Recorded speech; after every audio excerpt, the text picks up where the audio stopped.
Nandamuri Balakrishna director Boyapati Srinu కాంబోలో రాబోతున్న cinema అఖండ తాండవం. ఇది 2021లో వచ్చిన బ్లాక్ బస్టర్ అఖండ సీక్వెల్.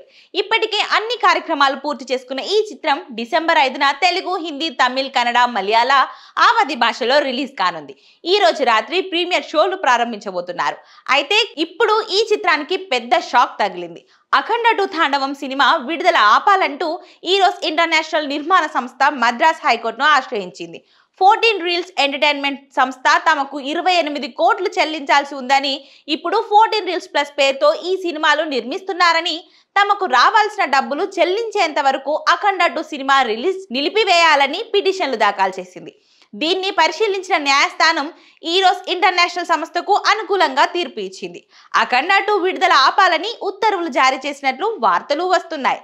అయితే ఈరోస్ ఇంటర్నేషనల్ సంస్థ గతంలో 14 రీల్స్ తో కలిసి 1 నేనొక్కడినే, ఆగడు చిత్రాలను నిర్మించింది.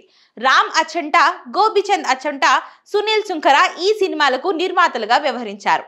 అయితే ఇవి 2 బాక్స్ ఆఫీస్ దగ్గర ఆశించిన విజయాలను అందుకోలేకపోయింది. ఆ తర్వాత రామ్ అచంట, గోపిచంద్ అచంట సెపరేట్ గా 14 రీల్స్ ప్లస్ అనే మరో ప్రొడక్షన్ హౌస్ ఏర్పాటు చేసి మూవీస్ తీస్తున్నారు.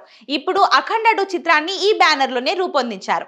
అయితే గతంలో 14 రీల్స్ లో తీసిన సినిమాకు సంబంధించిన 28 కోట్ల వరకు నిర్మాతలు తమకు బాకీ ఉన్నారని ఈరోస్ సంస్థ ఆరోపిస్తుంది.